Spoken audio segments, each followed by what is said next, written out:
নাগাল্যান্ডে সরকারি কর্মচারীদের পেন ডাউনের ডাক। 3 দিনের পেন ডাউনের ডাক দিয়েছে এবার নাগাল্যান্ডের সরকারি কর্মচারীরা।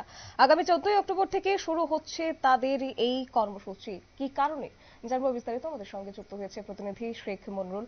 মনরুল, কি জানতে পারছো?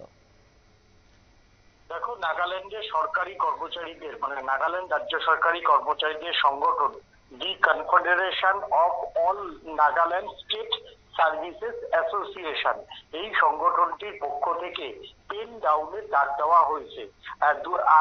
গত 14ই অক্টোবর থেকে টানা পেন ডাউনের ডাক দেওয়া হয়েছে বলে এই সংগঠনের তরফ থেকে জানানো হয়েছে।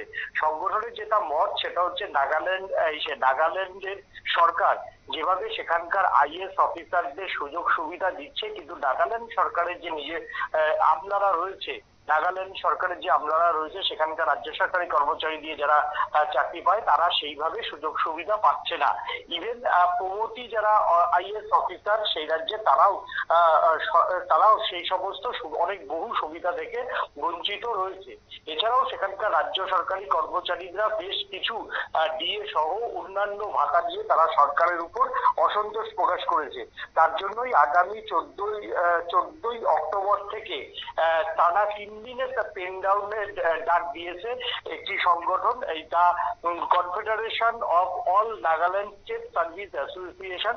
অন্য আবার একটি নাগাল্যান্ডের রাজ্য সরকারি কর্মচারী সংগঠন, তারাও নাকি ওই একই দিনে 2 দিনের পেন ডাউন, অর্থাৎ সরকারি কর্মচারীরা সরকারি দপ্তরে উপস্থিত থাকবেন তবে কোনো কাজ করবেন না, এটাকেই মূলত পেন ডাউন বলা হয়। তারা পেন ডাউনের ডাক দিয়েছে।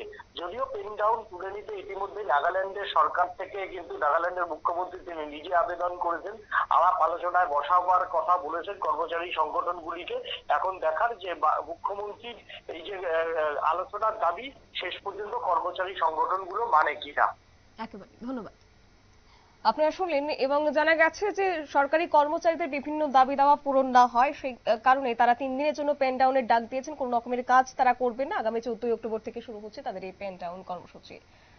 নিয়ে নিচ্ছি ছোট্ট একটি বিজ্ঞাপন বিরতির, সঙ্গে থাকুন।